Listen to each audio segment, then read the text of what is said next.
basically, I spent the past 2 years learning about AI, social media, marketing, gaming, and X, Y, and Z. And we're going to go from the very nitty gritty. There's an example of life that I want to explain to you guys. I did not know what a PlayStation was until I was like 11 or 12 years old.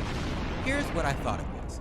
I thought a PlayStation was like a playpen, that like kids would like play with trains in. Okay, I grew up basically Jehovah Witness and Kojic and Church of God and Baptist, and they have another name for it. I'm not even going to bring their name on the internet because I don't want to give them any time of the day. But anyways, that is my background of life. So I grew up very secluded. I wasn't allowed to go to birthday parties unless they were church, unless they were family. If you're Haitian, you understand this term I'm going to bring up. L'église, l'école, la caille, right? So I didn't really experience playing on other people's PlayStations until like late high school. Actually, until COVID. Because up until high school, I wasn't allowed to go to anyone's house. And even when I did go to people's houses in high school, I had to sneak around. I had to be like, oh yeah, I'm staying after school for 3 hours for band practice. Whole time I'm at my friend's house. Whole time I'm going to a party. Whole time I'm like across the state. Anywho, so that level of discovery I had when I discovered that a PlayStation was not a playpen is the same level of discovery that I learned that AI had evolved from this like little useless thing you could do on your computer to now this software program that can write papers for you. Here is where I drew the line. I was in a social justice literature class. Anyways, I ended up discovering through the professor's ranting that about more than half the students were submitting papers written by AI. And she was extremely frustrated with it. And at the time, I was confused because I didn't know AI could do that. Like, I heard people talking about First of all, when I didn't even use it yet. Everyone around me was saying ChatGPT, so I just assumed it was ChatGPT. But after like I, did my own search, I was like, oh, it's actually ChatGPT. That's how little I used it, right? Anyways, at that time, I was going to cafes. I was writing my papers there. Anyone who was in my dorm building knew I was always either outside writing or reading, or I was in the practice rooms practicing my instrument, practicing writing, doing homework, or I was in like a communal area doing homework, working on creative projects, X, Y, and Z, right? So when I ended up discovering that like more than half of the students in my class were using AI for their papers, I was like, what? I didn't even know AI could do that, right? And it kind of sent me down this rabbit hole, and I was like, what? This is crazy. What? What? Anywho, so I was studying music production. I was studying, just the life of being an artist, and I was doing my own research on being an artist, but from my own perspective. Like, I was journaling, I was writing things. I'm studying journalism now, but at the time, I was studying, and let me check to see if I'm still recording. At the time I was studying the music industry and everything that would mean for me as an artist and like what I can do to be like a better artist or X, Y, and Z. And I was like, oh my God, this is a new discovery. That's something I'm learning. And then I'm also learning something else about myself. And then I'm also playing a lot of video games. And for me, the best way for me to study something is if I blend a lot of things together. Like, for example, I was studying how to make really good baked mac and cheese during my second year in college. So what I basically did, I mixed Haitian cuisine with African American cuisine with Italian cuisine, and I made a fusion that was all three of those things, and it tasted so good. Am I going to give you guys a recipe? Absolutely not. That is my own stuff. But I want to talk about the things I learned when I blended together AI research, quasi journalism. I don't know if quasi is the word. I didn't graduate yet, so I can't really call myself a journalist, but I was basically doing like a journalistic study, I guess you could say. And I mixed that with video games. And I have a list of things that I learned here. I wrote them down. But yeah, I really want to talk about that because I never thought AI would ever get this serious. And here we are in 2026. It is so serious. The first thing I learned When asked to write an AI script, whoa, I drank like a lot of coffee this morning. When asked, let me just talk off the top of my fucking head. Okay, I asked the Chat GPT AI bot to write me a 10-minute script because I saw videos online of these social media creators who were releasing, full on AI films, and they looked so bad. But I was interested in knowing, like, what was their process behind that? Like, what did they ask the AI chatbot to do to get those results? And during the past 2 years, these AI companies have evolved so much. Like, I don't remember if you remember, like 4 years ago, seeing an AI video. It was so bad. It was terrible. It was like, um, if you got if you got a wet painting and then you just got a brush and just like swiped your hand over it and then you turned that into a video. That's what it looked like, right? But then I saw a creator, I'm not going to say his name, but he uploaded a full AI film. And technically, it looked okay. Not even that it looked okay, but it looked realistic. And I was just very interested in knowing, like, what did he ask the AI chatbot to do? Before I even get into that, I also did a lot of research on Claude AI. I did a lot of research on OpenAI. I think those are owned by the same people. I don't really remember what I learned too much because I wasn't really like writing it down. I was just trying to figure out like how it was done and what people did, what were people asking for. And basically, if you want to create an AI system, because that's basically what you have to build. If you want to create an AI system, you need one AI bot, and then you need two other AI bots working under that one AI bot, and then you need like 4 of them working under those 4, and then about 8 of them under all of those to have like a fully operating system. And it's really interesting because it kind of mimics the production aspect of an actual production crew. So you have the director, you have the assistant directors, you have the people who are helping the assistant directors or the producers, and then you have people who are like just helping hands, just like double checking. And essentially that's what you have to build to have like a strong AI model. But that is very expensive, and I'm a college student, so that was very much out of my reach. So instead, I was just like asking ChatGPT, hey, can you write this out for me? And here's what I noticed. When you ask an AI chatbot to write you, again, remember how I mentioned niches before?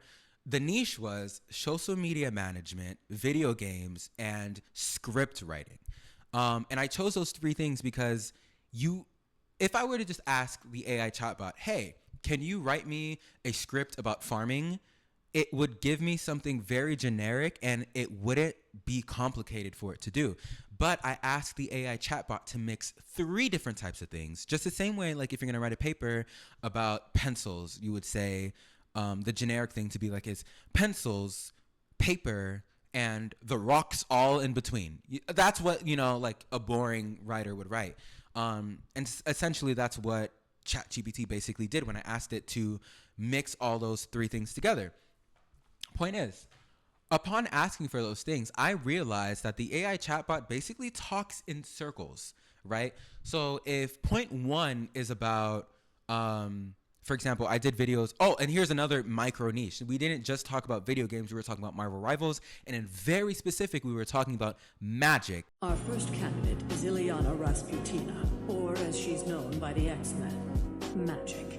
As a young Russian child, she vanished from her family's farm. She resurfaced as a young adult and ruler of Limbo. You forget. You are not the ruler of Limbo. I am. Behold, Dark Child! Aw, they actually think they'll win? Adorable. I have mutant powers and a little demonic magic too. A specific character in Marvel Rivals. That was something I was like hyper fixated on, and I wanted to use the bot to like, I don't know. I was like, this is a good idea. Let's see what it does. You know what I mean? And essentially, it basically talks in circles. So if I ask it to write me, I think this was what the prompt was. Give me 10 reasons as to why Magic changed Marvel Rivals in I think it was season 9 or season 8. No, we're in season 9 right now. 7.5 or season 8.5. Anywho, upon asking for those things, it would be like, one way that Magic changed the Marvel Rivals game in season 7.5. First of all, it doesn't sound natural at all, but like that is, how the AI chatbot talks, because it's trying to hit all of the buzzwords to boost engagement, right? So it'll be like, here's one reason why Magic changed season 7.5 of Marvel Rivals is because her skins are really compelling.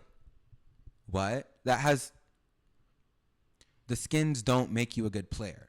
But see, the bot wouldn't know that, right? The bot sees videos online, I'm assuming. I think that's because with AI, it gets its concepts and its research off of what popular images it sees. And when gamers are uploading videos of, like, I think really compelling skins or really compelling, like, and I don't mean compelling, what is the word? Like popular, gameplays and like game strategies, it kind of mixes those things together to build its own point, right? And we're still talking about like point number 1, and I'm going to skip to like point number 5, right? Point number 1, it's like, oh, these skins make the characters and the players feel like they're bosses, and this is why they fight this way, because it makes them, it's like a psychological thing. And then it kind of like tries to theoretically analyze gameplays, but even its theoretical analysis isn't based on logic. It isn't based on reason. It's simply based on what it thinks the algorithm wants to hear. So when we talk about the fact that like people are going into psychosis because of AI, it's because AI is just piggybacking off of what you said. Piggybacking off of what Rachel said, piggybacking off of what Commando said, whoever said, you know what I mean? It's just feeding the ego of whatever it is trying to appease. So for example, if I'm like, hey, AI chatbot, am I the baddest bitch on the fucking block? The AI chatbot is going to be like, you know what? Yeah, you are the baddest bitch on the block. Motherfucker, go shake your ass. Like, what? What? But that's what it does. So basically, if point 1 was Magic changed season 7.5 of Marvel Rivals because of her compelling skins that encourage players to play on, then point number 5 is going to be, because it talks in loops, it'll bring up like players are more confident about their playing style because when they play Magic with this skin, it makes them want to fight in this style. It makes them want to do this. It's supposed to sound like it is a strong thesis, a strong idea, but anyone with critical thinking skills can see beyond that, right? And here's the next point that I want to talk about, because we're also talking about social media engagement. It provides for a lot of discourse because people on TikTok, people on Instagram Reels who are addicted to doom scrolling, who don't critically think, who agree with everything that is presented in front of them, who don't argue against anything, people who just don't argue against anything, people who are fucking yes men, they eat that shit up. They eat it up. And then people see the likes on the comments and they're like, oh, this commenter agrees with this post, and this post has X amount of likes, and this comment also has X amount of likes, so it must be the popular opinion, which is what I'm going to agree with, which is exactly what the AI chatbot does to boost the algorithm. Which is so, I don't really know what to say. Like, again, here, I literally just, because I spent like, what, a year or two, like, just researching this shit. But more specifically the past 6 months. And I don't know if I really have like an opinion on it. What I do know is just what I've seen, right? And I'm presenting this to the world because, I'm a college student. I'm studying journalism. So this is my first time, like, boots on the ground. You know what I mean? And we're dealing with AI. Also, like, I'm also trying to move into like the legislation of AI in the future. So you guys can trust me. I'm not like a bad-spirited person. I do care about the environment. I do care about presence on social media and being open and honest, and which is why I've decided, not even decided, which is why I know I have to get on here and tell you guys this. I do wish that I had mentioned it before, but when I first started researching this, it was just like a little fun side project that I was going to do, and I didn't know that it would be able to go on for this long, and I was like, okay, let's not do it. Another reason why I even went down this path was because I was working 2 jobs and I also did DoorDash on the side, and I was trying to work on content creation. I had just moved to a city. I was trying to make a name for myself as an artist and as a performer. And I finally got to that point now. And that period of time that I did that research, it kind of also applied a Band-Aid on social media for a few months, because like either way, I was going to take a break from social media, but I was like, okay, let me, because I'm a type of person, I like to get all my ducks in a row and then kill all the birds with one stone. You know what I mean? So that's what I did, why I did. With that being said, I do want to say I am against AI in music. AI in film, I'm against that as well too. AI in writing, I'm against that as well too. But I feel like there is such a fine line between what is deemed morally acceptable use of AI and what isn't deemed morally acceptable. Like, for example, a lot of people don't really acknowledge this or realize this, but like when you're writing in Google Words, Google Docs, and it like corrects your writing, isn't that a form of like AI? Isn't Grammarly AI? But I guess like we're using AI to fine tweak our works. So technically, is that morally acceptable? I don't really know. I don't know, because like I don't know. I really don't know. But anyways, this is what I discovered. Yeah, it throws around a lot of buzzwords, and it just feels like, I don't know if anyone, I feel like we've all experienced this, especially if you're online. If you see like an older guy trying to appease a younger audience, he throws around like words like, oh my God, I heard my cousin say huzz at Thanksgiving. And I was like, what the fuck? What the fuck? What? But anywho, stuff like that. It does things like that. And the way it engages with social media, it just kind of like forces people to argue, because if you're smart and you have critical thinking skills, you're going to be able to realize that this is not a sound argument. But a lot of people aren't educated. Yeah. A lot of people don't care to educate themselves. And here's another thing. So there's this character in the show. What is the name of the show? I forgot. It's been a few months. And it just got canceled. Well, it didn't get canceled. The show season. Oh, The Boys. There's a character in The Boys who is basically the most intelligent person in the entire world. That is her superpower. And eventually she has a conversation with Homelander, I believe. And Homelander is trying to become God, essentially. And she's just talking, and she's like, no, she's talking to Vice President, I don't remember her name, but she could basically blow up people's heads. And she's saying that like she has the cure for cancer, but humanity doesn't want it.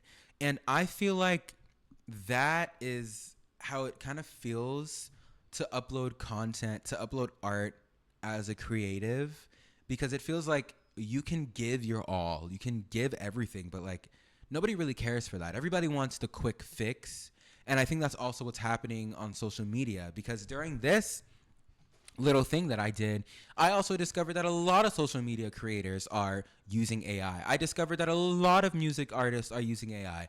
Matter of fact, I would argue to say that more than half of artists right now are using AI, you know? And it's not just like, oh, I'm using AI to tweak for like auto tune. It's like, no, the lyrics are written by AI. The production is AI. Like it's far gone. And I think that's the reason why I kind of took a big step away from music within the past 2 years, because it's just so confusing, you know? Like, for example, I'm an artist who likes to get my beats from YouTube. And there's a lot of YouTube artists, YouTube producers who are releasing music that is made by AI, and they're not really telling us. And it's very hard to tell, because the production, it sounds good sometimes. If you have a strong ear, you can catch for the fact that like the phrasing is off, right? Like, you know, sometimes we move everything in 4, sometimes we move everything in 8, we do 16, we do 32 bars, 72 bars, you know what I mean? And you'll catch that the AI, at least you could a year ago, 2 years ago, you'd be able to catch the AI doing a 5 beat measure in 4/4, or like, for example, if it has a phrasing of like this verse 1 gets 8 measures, verse 2 gets 8 measures, chorus has 16, why is the bridge getting 32 measures? And then it's hard to decipher because it's also like, maybe this is the producer's artistic choice. Maybe they're actively choosing to do this. Or maybe they don't have education in music theory, so they don't understand that this is not technically deemed as acceptable. But because it's all AI, you can't tell. You cannot tell. You can't tell anymore. And it is so frustrating. It is so frustrating to the point where I've kind of just like fully withdrawn from getting my beats on YouTube. Like, I'm about to release a few albums and it's like I have to do everything from scratch. Like, I'm literally building everything from dirt, water, and sunshine. It feels like I have to harvest the materials to create the paint. I have to harvest the horsehair. I have to harvest the metal. I have to harvest the wood. I have to go get it and put it together to build my own canvas, to build my own paintbrush, to build my own paint. It is, oh my God. It's so frustrating. It is actually extremely frustrating.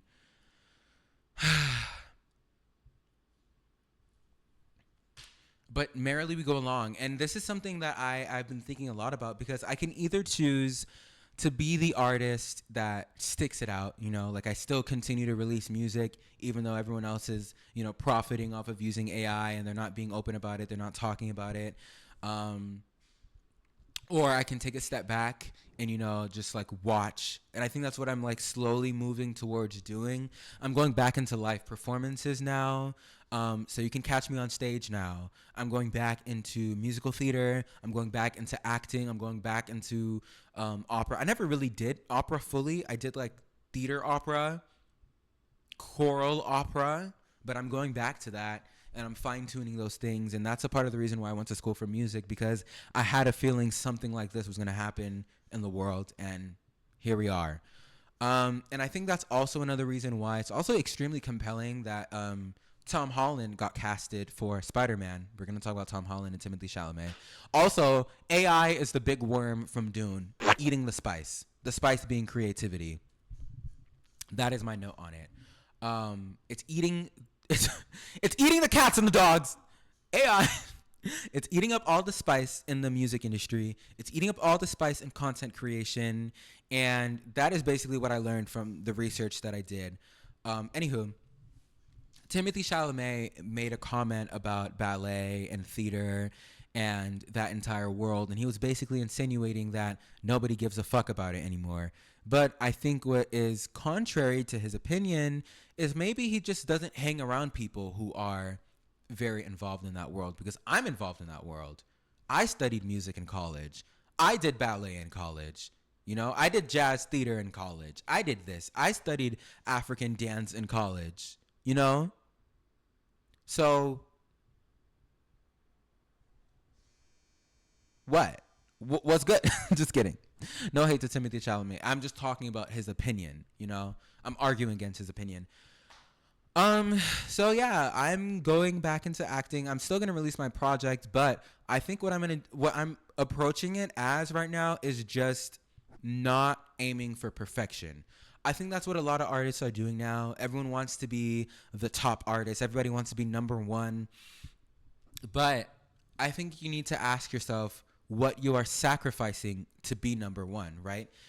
If you are a person, you want to be the best at what you do, are you going to go around and treat people poorly, treat people around you poorly because you need to be number one? It's kind of the same idea as, oh, I'm going to use AI for my music so that my music sounds the best. Well, yeah, your music might sound great, but people with tuned ears, people who actually know what good music sounds like, they're going to be able to tell that you're using AI on your music. People who know how to write scripts, remember we did the experiment with scripts in gaming and literature and all that stuff. People who know how to write scripts, people who studied literature in college can look at an AI piece of writing and know that that is AI because we studied it. We did the hard part. And the same thing, I also asked the AI chatbot to create some thumbnails for me, and they looked like, I don't even know what it was. It was like such a hodgepodge of trying to create the catchiest thumbnail that it didn't look good. It didn't look authentic. It had no creative or individual aspect to it. It just looked like something that was made to appease an algorithm. And that is what AI slop music sounds like as well. It doesn't sound like you're writing from your soul. It doesn't sound like you wrote something because your heart got torn into. It doesn't sound like something you produced because you were locked in your room for 3 days trying to master a production. It sounds like something that is so harsh to the ears, that is trying to be as saturated as possible so it sounds good on the radio. I also want to talk about Tyler, the Creator. Tyler, the Creator is an artist that I love so dearly. So dearly. Why? Because I grew up the weird thumb as a black kid, you know? Tyler, the Creator, he was a rapper. He was a music producer. I think he started around late high school, similar to how I did. And he was very outspoken, kind of vulgar and raunchy and flirty and dangerous with vocabulary. That's what I'll say. So dangerous to the point I think he got banned from a few countries in the UK or in Europe. And I feel like that is what needs to be brought back to music. That attitude is what needs to get brought back into the world, because AI is a people-pleasing worm from Dune that is going to suck out all the spice from the internet. Because let's be honest, it's not fun anymore. I had to go on a month-long blocking spree on YouTube, on Instagram, and on TikTok, because everyone on TikTok is trying to say something to engage, to spark discourse on the algorithm. Everyone on YouTube is trying to say the most, not even the most compelling, I keep using the word compelling, trying to say the most provocative thing that'll catch people's attention. Instead of creating a thumbnail that they think is cool, they're creating a thumbnail that they hope will draw in the most viewers. They're creating titles for the YouTube videos that are supposed to be the most eye-catching and grasping, instead of just labeling your video for what it is. Instead of creating a thumbnail for what it is, you're doing something to please an algorithm, which, again, it's just sucking out the spice. Like, technically, in my opinion, it's bad, but what is deemed morally acceptable is different, because on YouTube, yes, it is morally acceptable to create deceiving thumbnails to grasp in audiences because it's eye-catching, because it's clickbait. Yes, on YouTube, it is morally acceptable to create titles that are false to grab in audience members. But where's your dignity in that? Because at the end of the day, you are the worm from Dune collecting the spice from YouTube creators. That's literally what's happening. It happens so much. And that is why I went on that blocking spree, because I just started blocking everybody, literally everybody. And eventually my algorithm found its way back. Now I'm getting fashion content. Now I'm getting bad thumbnails. I love a bad thumbnail. I love a cringy YouTube title. We need to bring that back. That is the spice that needs to come back. That is the spice that needs to come back. And that is what I learned when I put my boots on the ground and I did my own due diligence, journalism, study on morality and AI, reasoning, gaming, and social media content creation. That is what I learned. AI is the Dune worm, and it is here to collect all the spice you have. And even this video that I'm uploading on YouTube, even this video that I'm going to turn into clips and upload online, even this video is going to be collected for spices. And you know what? I might only get 10 likes. I just got a text notification. Hey, boo, come at 9:30 a.m. in the morning. Okay. Yeah. So what can be done? Because in my opinion, I feel like the music industry has been not even the music industry, the streaming industry of music has gotten eaten up by AI. Anyone who's still out there fighting for streams, asking the For You page, did I just write the song in the summer? You've been consumed. It is too late. You either turn back right now or you're going to keep going down that path, and it's going to get in your head. Just the same way 5 years ago, content creators were talking about the fact that, oh, you need to not look at your numbers. Don't look at your numbers. Don't read the comments. Don't do any of that stuff. People who are out there pimping themselves out on the For You page, begging for likes, begging for engagement. Did I just write the song of the summer? You've been consumed, buddy. You've been consumed.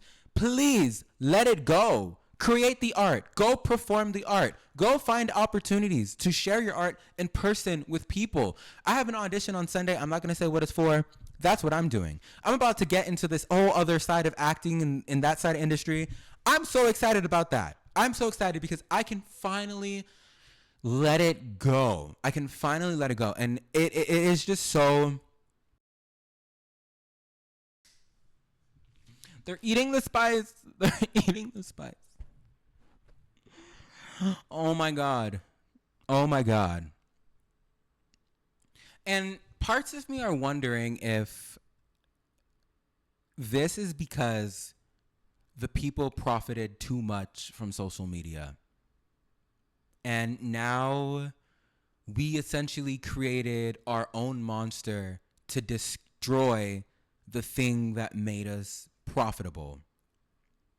No, the thing that made us profit. The thing that gave us power is now the very same thing that is eating up our spice as creatives, right? So the internet gave artists and creatives and gamers and streamers and content creators the ability to share their art and get it out to people and profit off of it. But now the same thing that fed us as creatives is now poisoning us. And it's not only poisoning what we create, it's also poisoning the soul, because there's so many people who, more and more, like the more I get on social media, the more I hear stories about people who are going into psychosis because of AI. Like 2 years ago. And I wish like, oh my God, can we have a music artist union? Can we have that? Why do we have that already? Why do I not know about it? Why is no one talking about it? Why doesn't it exist yet? This is something that we need. This is something that the music industry needs. We need something like this. And if we already have it, please, someone let me know what it is, and also tell me, why haven't they been working hard enough for it? Why has it been 2 years in the music industry that we haven't gotten any serious legislation on the AI usage, on music production, on songwriting, on anything? And I think it's because the music industry profits off of the helpless artist, the hopeless artist. Like, they make money off of the fact that we can't do it ourselves. Because you can try to do it yourself. So, like, again, I'm talking about the fact that as a music artist creating these works, it feels like I have to scavenge and create my own paint. I have to scavenge and create my own paintbrush, create my own canvas, create my own what is it called? The thing you put your painting on, the aisle, the thingy. I have to build all of that stuff from scratch. And there are literally businesses in the music industry that are set up as worms. They're the Dune worm. Oh my God. Like, I don't know what to say, y'all. Like, this shit is serious. This shit is serious. And we need to do something. I don't know what to do. I'm just an independent artist studying journalism, trying to figure out what went wrong and how we can repair all of it. And this is my video, and this is my research on AI, gaming, the music industry, and social media. This is what I've learned after 2 years. Maybe someone on the internet will hear me pouring out my heart and soul and be like, wow, music artists are struggling right now, and there is no legislation protecting music artists from AI streaming bots. Maybe we should let go of the streaming industry entirely. Maybe if we do that, maybe they'll care. Maybe they'll care. Anywho, y'all can catch me on stage. Toodles!